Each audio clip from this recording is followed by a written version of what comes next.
Welcome back to the second antibiotics tutorial. For the first tutorial, you'll remember we went over the penicillin class and finished off with differentiating which agents were prescribed orally and parenterally. Now, from memory, penicillin V, the way to remember it was very acid stable, which means it's able to be taken orally without being broken down.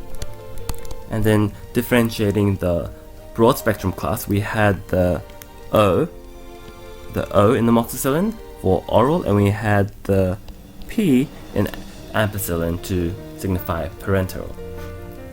The thing I had to add was the narrow spectrum, also known as the anti-staphylococcal penicillins. Flucloxacillin can be prescribed for both oral and parenteral uses. Okay, so now we're going to go over the cephalosporins, which will be the second most commonly prescribed group of antibiotics you come across. So we only need to focus on the first to third generation cephalosporins. It's because the fourth and fifth, you will hardly come across them in the hospital. Now if we start off with the first generation, we have cefalexin and cefazolin. Cefalexin is your orally prescribed agent, and cefazolin is your IV prescribed hospital antibiotic. Now you might have heard cefalexin before, and it's because that a lot of people might have said they were prescribed Keflex, and it's because that Keflex is a very commonly prescribed GP antibiotic, and we'll see why that's the case. So if you look at the indications, we have the gram-positive cover of Streptococcus and Staphylococcus. So that's pretty good, because it covers most of the skin organisms that we will target. And out of the gram-negatives, we have a mnemonic of EKP, and the EKP stands for E. coli, Klebsiella, Proteus. And if you're really clever, you'll know that these are some of the main organisms found in urinary infections. So what we have is an antibiotic that's orally prescribed, pretty cheap, safe, and covers skin infections and UTIs. And this is what makes cefalexin, also known as Keflex, one of the most popular GP prescribed antibiotics. Now, as we go down the generations, I'm sure many of you would have heard that as you go down the cephalosporins, you get less gram-positive cover and more gram-negative cover. This is sort of true, but not quite complete, because if you check, the gram-positive cover does remain the same. It's just that there's a lower degree of potency against those same organisms. But the gram-negative cover does increase, and if you look at the third generation cephalosporins, there is a much greater coverage. Now before we go into third, we'll check the second generation. So we have cefoxitin, but these days the second generation cephalosporins don't see too much use, but they are useful in that they cover the anaerobes, which aren't normally covered by other agents. One reason why second generation cephalosporins are seeing a comeback is because of the subgroup of the cefamycins. So cefamycins are a subgroup of the second generation cephalosporins, and they're good and seeing popularity because they are active against ESBL. So ESBL stands for extended spectrum beta-lactamase.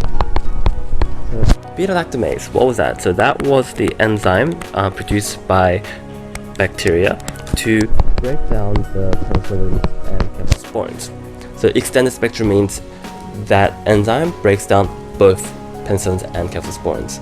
So it's a problem with multi-drug resistant bacteria, but the cefamycins have been showing good activity against ESBL. Now the third generation cephalosporins, we have three agents, and the reason why I have it in this order is because ceftriaxone is commonly used in adults. So you'll see it in the adult hospitals. And cefotaxime, you'll see it being more common in the pediatric setting. And ceftazidime is the third generation cephalosporin that provides Pseudomonas cover. So we're seeing a similar pattern to the penicillins, where we have gram-positive cover, a broad spectrum cover, and something that covers Pseudomonas. Now for third generation cephalosporins, the mnemonic is ESP. So this covers Enterobacter, Serratia, Providentia. We don't see Serratia providentia too often, but the Enterobacter means it covers a lot of the gut organisms which are not covered by the other generations, so these are gram-negative organisms. Next, I'll be covering the protein synthesis inhibitors, and these are broken down as either 30S or 50S ribosomal subunit binders, which means these antibiotics go to this region, bind to and prevent the bacteria from making proteins. Most people and exams won't go any beyond this, so they'll ask what's the mechanism, and you can say they bind to the 30S or 50S preventing protein synthesis, and that'll be enough.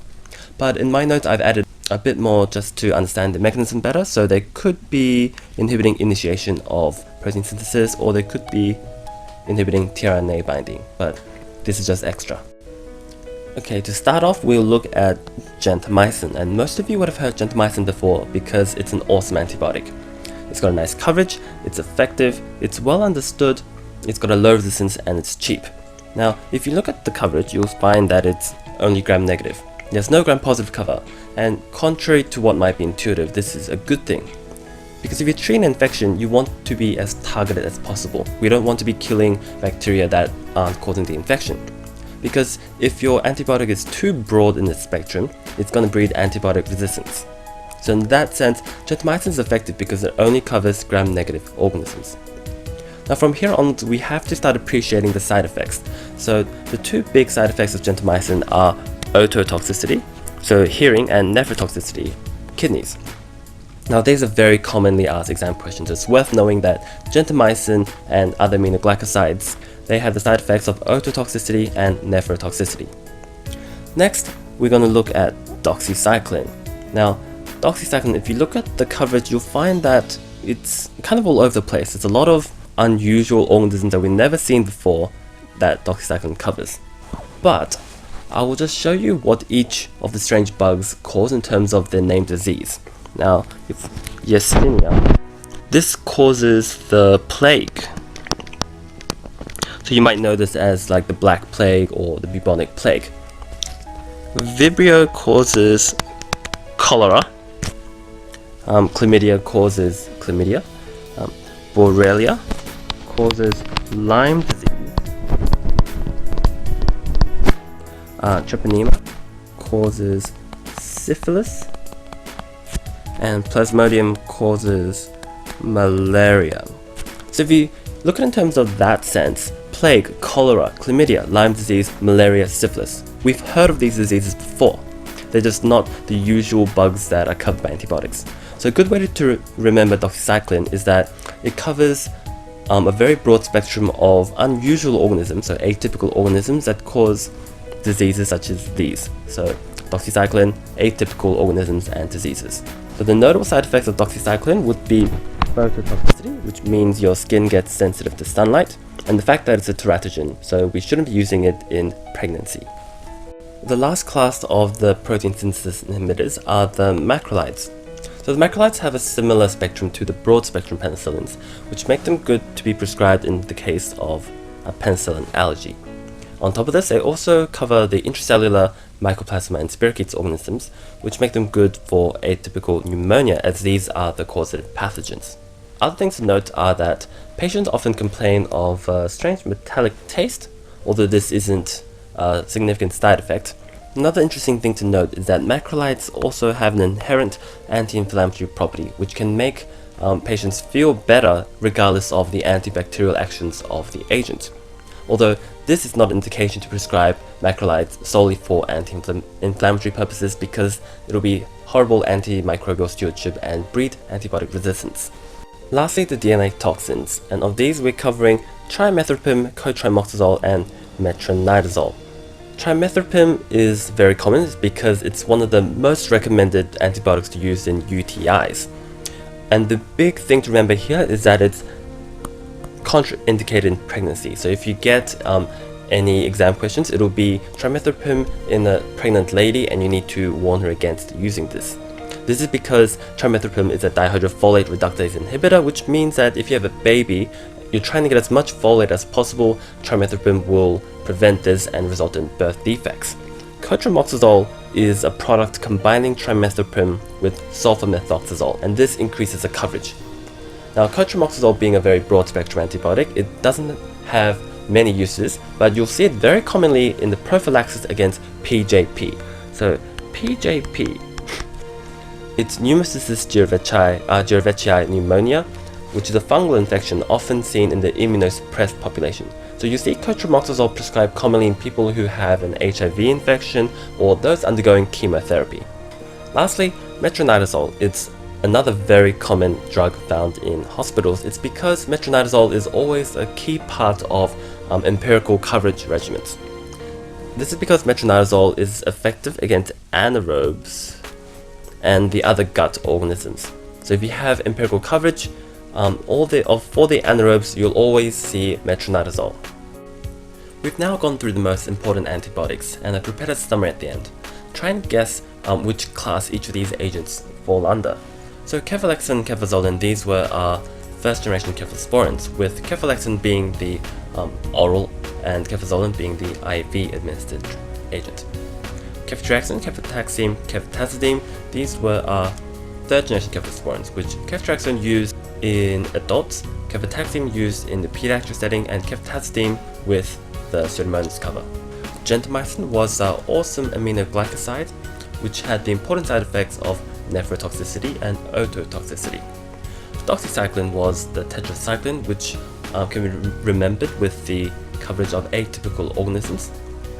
Azithromycin was our macrolide, the metallic tasting antibiotic with anti-inflammatory effects, and also prescribed in penicillin allergies or atypical pneumonia.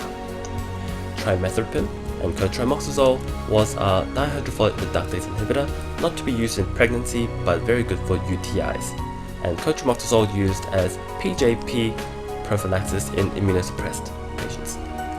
Metronidazole is our nitromedazole, which is used in prophylactic regimens against gut anaerobes.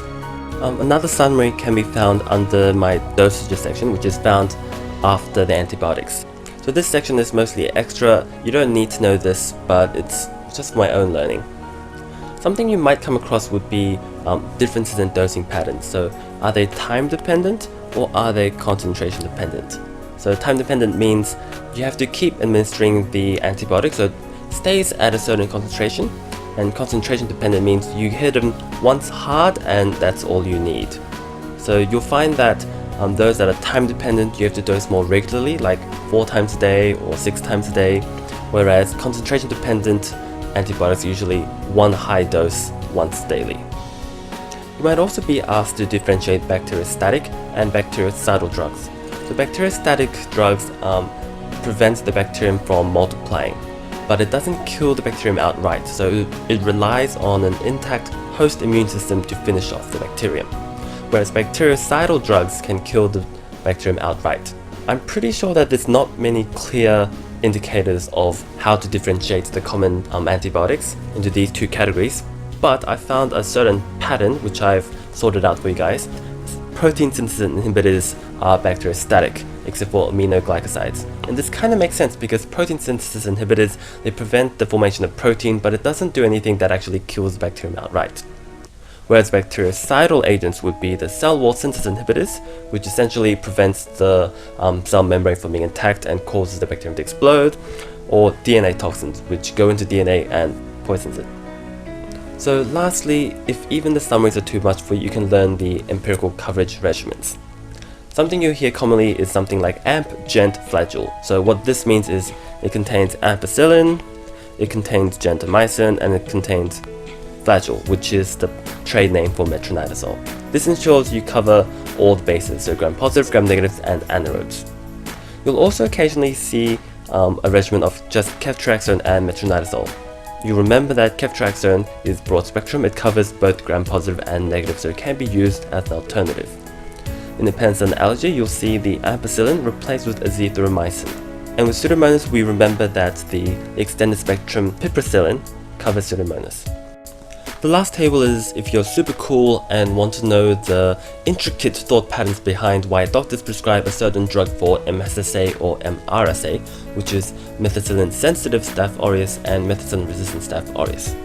But apart from that, that's all I can teach you for now. Thanks for tuning into my tutorials, and all the best in your studies.